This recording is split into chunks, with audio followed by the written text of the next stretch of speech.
जय हिंद, जय भारत साथियों। आज हम चर्चा करना चाहते हैं मां भारती की अमर सपूत, स्वदेशी के लिए अपना संपूर्ण जीवन समर्पित करने वाले देश के लाखों युवाओं की प्रेरणा स्रोत, जिनकी ओजस्वी वाणी को सुनकर के हजारों युवाओं ने अपनी नौकरियां छोड़ करके विदेश से देश लौट आए स्वदेश सेवा के लिए,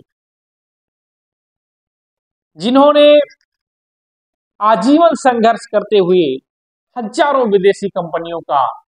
इस देश से सफाया कराया। और जब वो किसी विषय पे अपनी बात रखते थे तो मंत्र मुग्ध होकर के लोग उनकी बात सुनते थे। हम यहां तक कह सकते हैं कि पूरा देश उनकी आवाज में आवाज मिला रहा था, जिनका आज जन्मदिन भी है और बलिदान दिवस भी है। जी हाँ, आपने बिल्कुल सही पहचाना, मैं अमर शहीद राजीव भाई दीक्षित जी की बात कर रहा हूं।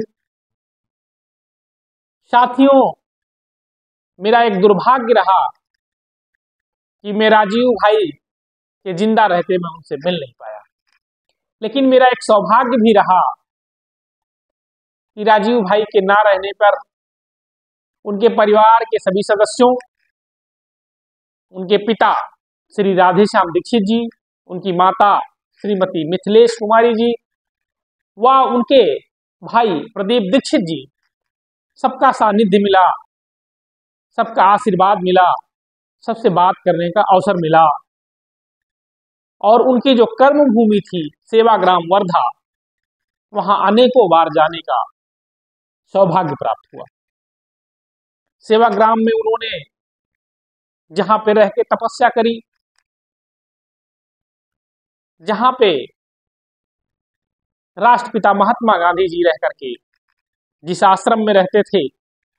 जहां रह करके गांधी जी ने तपस्या करी थी, उसी भूमि को राजीव भाई दीक्षित जी ने भी चुना था। साथियों, राजीव भाई दीक्षित जी का जन्म 30 नवंबर 1967 को उत्तर प्रदेश की अलीगढ़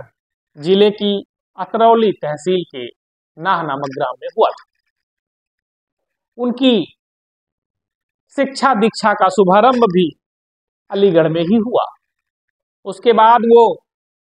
इलाहाबाद आकर के उन्होंने सूचना एवं प्रौद्योगिकी में पढ़ाई प्रारंभ करी। तत्पश्चात उनको विदेश जाने का भी अवसर प्राप्त हुआ और वहां से लौटने के बाद भोपाल गैस त्रासदी के पीड़ितों की लड़ाई लड़ने का शुभारंभ किया उन्होंने, और विदेशी कंपनियों की लूट को रोकने के लिए आजादी बचाओ आंदोलन नाम की एक संस्था बनाई और उसके साथ अनेकों युवाओं को जोड़ करके देश में जन जागरण का कार्यक्रम आरंभ किया। वो हमेशा मां भारती के लिए समर्पित रहे। वो सदैव देश की तरक्की, खुशहाली, गरीबों के लिए बात करते रहे। कैसे इस देश की गरीबी, भुखमरी खत्म की जा सकती है, उस पर बात करते रहे। कैसे इस देश के लोगों को अंग्रेजी दवाओं के माध्यम से अपाहिज बनाया जा रहा है, उस पर बात किया उन्होंने। और उन्होंने स्वदेशी आयुर्वेद के माध्यम से लोगों को चिकित्सा देने का भी काम किया और उन्होंने आयुर्वेद पे बहुत अच्छे व्याख्यान देकर के लोगों को स्वस्थ रहने का उपाय भी बताया। राजीव भाई धर्म पर भी अपनी बात रखते थे और धर्म के पुजारियों और धर्म के जो मतावलंबी हैं उनके द्वारा जो इस देश में किया जा रहा था, उस पर भी उन्होंने खुलकर अपनी बात रखी। उन्होंने राजनीति पे भी बात रखी, अर्थव्यवस्था पे भी बात रखी और देश की तरक्की कैसे हो सकती है उस पर भी अपना विचार रखा। जब उनकी ओजस्वी वाणी पूरे देश में एक क्रांति का वातावरण पैदा कर रही थी, तब उनको बाबा रामदेव जी का सानिध्य प्राप्त हुआ और इन दोनों लोगों ने मिलकर के भारत स्वाभिमान का गठन किया। राजीव भाई भारत स्वाभिमान के राष्ट्रीय महासचिव थे, बाद में वो प्रवक्ता का भी कार्यभार देख रहे थे और जन जागरण के अभियान में पूरे देश को जागृत करने के लिए जब वो पूरे देश के भ्रमण पर निकले, जगह जगह उन्होंने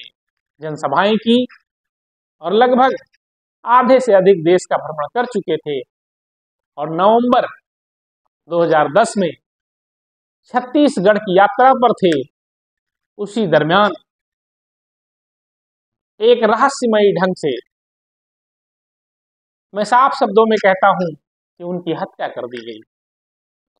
हत्या के बाद क्या हुआ क्या नहीं हुआ वो सब जांच का विषय है।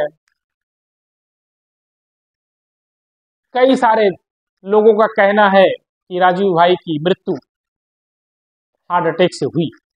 लेकिन मेरे जैसे युवा और हमारे जैसे लाखों लोगों का मानना है कि जो व्यक्ति आयुर्वेद और विज्ञान का इतना बड़ा ज्ञाता था,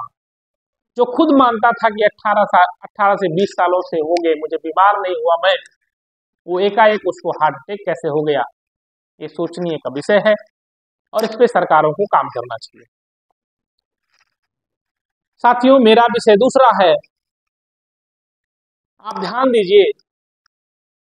और मैं जिन बातों पर अपने विचार को इंगित करना चाहता हूं वो किसी व्यक्ति, किसी संस्था, किसी पार्टी के लिए नहीं है, वो मेरा निजी वक्तव्य है और मेरी निजी सोच है। साथियों, जब तक राजीव भाई दीक्षित विदेशी कंपनियों के खिलाफ काम कर रहे थे, जब वो कोका कोला को